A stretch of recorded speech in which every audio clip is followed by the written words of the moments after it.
Сыноо келгенде сабырдуу кыйынчылык мезгилинен көп адам өтүп кетет. Кыйынчылык сыноосу менен сыналдыңар, фасабартум, сабыр кылып ийгиликке жеттиңер. Жакында силерге жеңилчилик сыноосу келет. Жана силерге корккон коркунучтуу нерселердин эң коркунучтуусу динде ар бир учурда эки сыноо келет. Кыйынчылык убагында кыла турган иш бир гана сабыр болот. Айта турган эч ким жок, эч ким укпайт, сөйнө турган эч ким жок, байланышы жок, связы жок.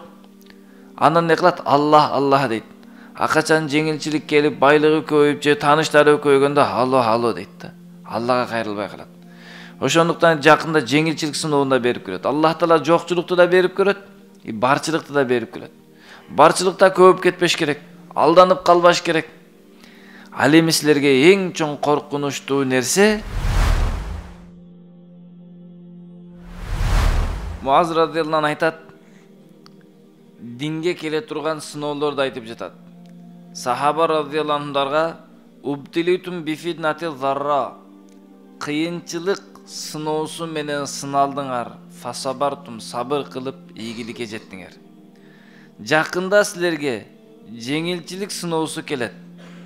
Жана силерге корккон коркунучтуу нерселердин эң коркунучтуусу аялдардын фитнасы, аялдардын азгырыгы.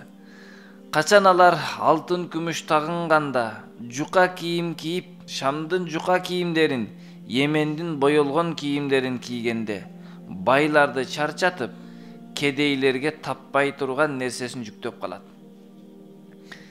Адам динде ар бир учурда эки сыноо келет. Биринчиси дин башталганда кыйынчылык менен башталат. Пайгамбар саллаллаху алейхи вассалам кыйынчылык менен динди таркатып баштады. Кыйынчылык убагында кыла турган иш бир гана сабыр болот да. Сабыр оор болот, кыйын болот, зулум болот. Бирок сабыр кыласың, бирок айта турган, жалбара турган бир гана Аллахка айтасың, башка ишиң болбойт. Бул кыйынчылык бир күн барып сабырлуу болуп, адамдар сабыры менен бул жеңишке жеткенден кийин андан жеңилчилик келе баштайт. Сыноо келгенде сабырдуу кыйынчылык мезгилинен көп адам өтүп кетет. Кыйынчылык келген убакта сабыр кылат дагы өтө алат. Бирок жеңилчилик келип, байлык келип, бийлик сунушталганда көп адам өтө албай калат. А сахаба радиаллаху анхумдарга байлык келген убакытта дагы эмне кылды? Сыноодон өтүп кеттилер. Абу Бакыр, Умар радиаллаху анхуларга падыша болгон мезгилдеринде андан башка сахабалар ар бир шаарларды башкарып калган убакытта өздөрүн ар дайым карап турду да. Умар радиаллаху анхунун кийиминде жамачылары бар эле. Умар радиаллаху анху эмне кылат эле? Ошол жамачы кийимдер менен падышалар менен жолугат эле. Бир жолу сахаба радиаллаху анхумдардан келишип, Али радиаллаху анху жана башка сахабалар келиштилер дагы айтты, падышанын Умар радиаллаху анхунун кийимини кичине оңдойлук, башка жактын падышалары келип жаткан убакытта учурашууда биздин падышанын кийими бир аз башкача болуп жатат деди.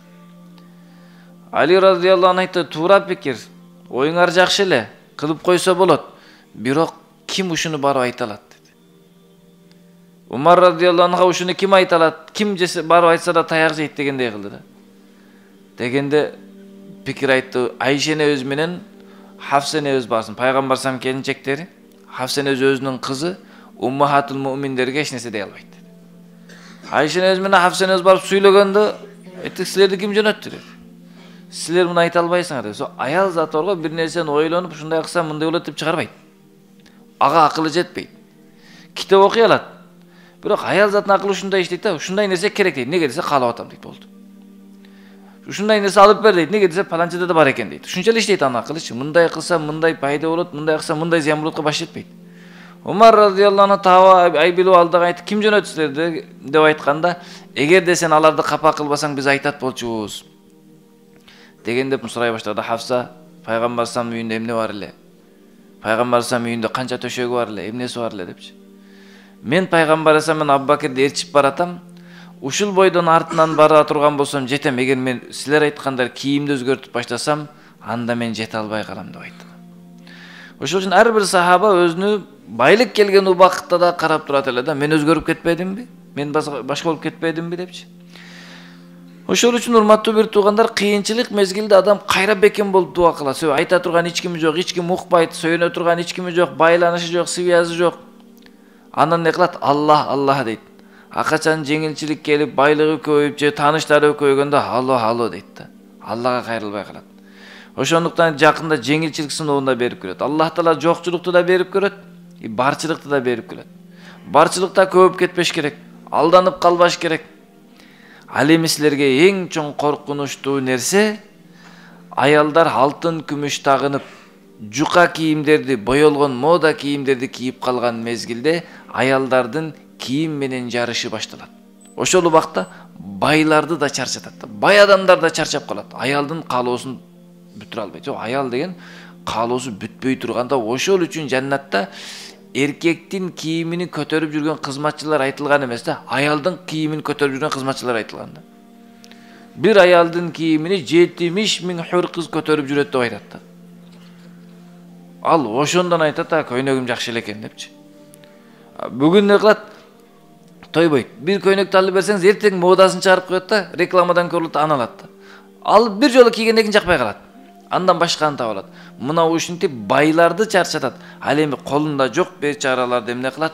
Таап албаган, кыла албаган нерсени жүктөп, ушуну кылып бересиң деп кыйнайт.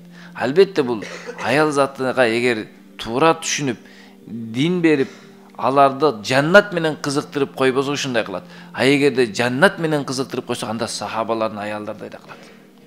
Сахабалардын аялдары айтат эле да. Сен бар шейит болгунуң. Мага Аллах Таала сага бериптир, мен сен Аллага берейин деп тең жаннатка кирип алайын дейт.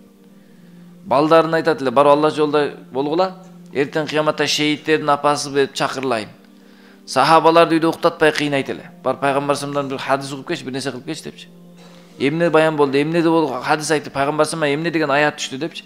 Ошол үчүн аял затыга эмне кылышыбыз керек? Аял затыга жаннаттын пикирин салып койсо, бар уктатпайт. Дүйнөнүн пикирин салсаңыз да уктатпайт, жаннаттын пикирин салсаңыз да уктатпайт. Сизди дүйнө үчүн кыйнагандан көрө жаннат үчүн кыйнаган жакшы да. Ошол үчүн аял затыга иншалла жаннаттын пикирин салып койсок, анда улуу энелерибиздей, Айша энебиздей, Фатима энелерибиздей улуу инсандар болот. Жана алар тарбиялаган балдар дагы динге кызмат кылган улуу инсандар болуп турат. Андан кийин Абу Дарда радhiyallahu anhu'нун осуяттарынан Лайсал хайру ан яксура малук ва валадук, валакиннал хайра ан я'зума хилмук ва яксура илмук ва ан тубариян наса фи ибадатиллахи азза ва жалла. Эмес жакшылык сенин малың менен балдарыңдын көбөйгөнү. Бирок жакшылык жумшактыгың көбөйүп, илимиң көбөйүп, адамдар менен Алланын ибадатында жарышып калганың. Адамдар ойлойт, малым көп болсо жакшы болот, балам көп болсо жакшы болот депчи. Баласы көп болсо же малы көп болсо бул жакшылык деп саналбайт. Бул азгырык болуп саналат. Аллах Куранда иннама амвалукум ва ауладукум фитна, силердин балдарыңар, малдарыңар силерге азгырык деп айтылган. Алар бизге сыноо үчүн берилет. Ал эми эң жакшы нерсе күн сайын адамдын сыфаттары өзгөрүп турса, жакшы сыфаттары күн сайын көбөйүп турса, күн сайын анын илими көбөйүп турса, эң жакшы сыфат ушул дейт. Эң жакшы нерсе. Жана адамдар менен Алланын ибадатында жарышса, дүйнөдө эмес, үй курууда, мактанууда же башка нерседе эмес, ибадат кылууда жарышып турса, сахаба радhiyallahu anhu ушинтип жарышат эле. Пайгамбар саллаллаху алейхи вассалам ким бүгүн орозо тутту, ким бүгүн жетим башын сылады, ким бүгүн жаназага барды, ким бүгүн мындай калды деп жакшы амалдар менен жарышып турат эле. Сахабалар мен кылдым деп жакшы амал менен жарышып турат эле. Аллах бизге да мүмкүнчүлүк берсин жакшы амалдарга жарышканга. Фа ин ахсанта хамидталлах азза ва жалла. Эгер жакшы амал кылып бир сооптуу иш кылсаң, алхамдулилла деп Аллага мактап айтасың. Ва ин асата истагфарталлах. Эгер туура эмес иш кылып алсаң, ката кылып алсаң, Алладан кечирим сурайсың дейт. Адам жакшы амал кылып, бир жакшы ишке сооп иштеп калса, бир намаз окуп калса, же бирөөгө жакшылык кылса, же Алла жолуга чыкса, Аллага мактап айтыш керек да. Жакшы иш кылганда ошо мен ушундай кылып коеюн деп кылып койдум. Жардам берип койдум да кичине деп өзүңө испат кылып, өзүңө таандык кылып албашың керек экен да жакшы амалдардычы. Аллах жакшылык кылдырды, Алланын тавфиги менен, Алланын жардамы менен болду. Алла кааласа мындан башканы кылдырып коет эле деп. Эгерде ката кылып алсаңчы, Алла кечир, мени туура эмес кылдым дейт. Ара эрежени караңыздар, жакшы амал кылса Аллага мактап айтат, Алла сага мактоолор болсун, сен мүмкүнчүлүк бердим деп. Жаман кылып алсачы, мен туура эмес кылдым деп айтат да. Бул эреже, урматтуу бир туугандар. Адамдардын табияты мунун тескериси болот. Кандай жакшылык болуп калса, биринчи өзүнө ойлойт да, мен кылдым дейт. Өзүнү кошо албай калсаларга, мен ушинтип ойлогонмун дейт. Шундай болуш керек дейт. Эч жерден кошо албаса, ою менен кошулуп алат да. Жамандык кылса, бир жаман кабар болуп калса, ким кылыптыр дейт да. Адамдын табияты ошол. Ошондуктан жаңылыктардын бардыгында карасаңыздар, негатив, жаман кабарлар жазып койсо, ким кылыптыр деп издеп баштайт да. Жакшы, ушундай кылсаңыз, ушундай кылсаңыз жаннатка киресиз, же мындай жакшы иштер болуп турса, өткөт карабайт да. Ошол үчүн урматтуу бир туугандар, динде талап эмне кылат? Жакшы амал кылып калсак, Аллага айтабыз, Алла, буну сен кылдың, сен жардам бердиң. Жаман иш болуп калса, бул менден болду. Ошондо уруш болбойт. Бир жаман иш болуп калса, бардыгы бири-бирин издейт да, ким кылды экен, сен кылдың. Анан талашат дагы, бирөөгө жүктөш керек болот да. Анан сотко барат, сот айтат, сен экенсиң дейт. Ал кээде туура чыгат, кээде ката чыгат. Бирөөгө жүктөш керек да, крайний табыш керек. А жакшы иш кылганда бардыгы айтат, мен кылдык, биз кылдык, чогуу кылдык, мен кылдым. Бир кылган ишти 1000 адам айтат. Таң каласың, кимиси кылган билбей каласың. Мусулмандарда, исламда талабы жакшы амал кылса Аллах кылды, бардыгы Аллах кылды муну дейт. Жаман амал болуп калса бардыгы айтат, мен кылдым дейт. Эч ким соттошпойт, эч ким урушпайт да. Ошол үчүн урматтуу бир туугандар, диндин эрежелери, адамдарды бактылуу кыла турган эрежелер, Аллах баарыбызга мына ушул насааттарга амал кылганга мүмкүнчүлүк берсин.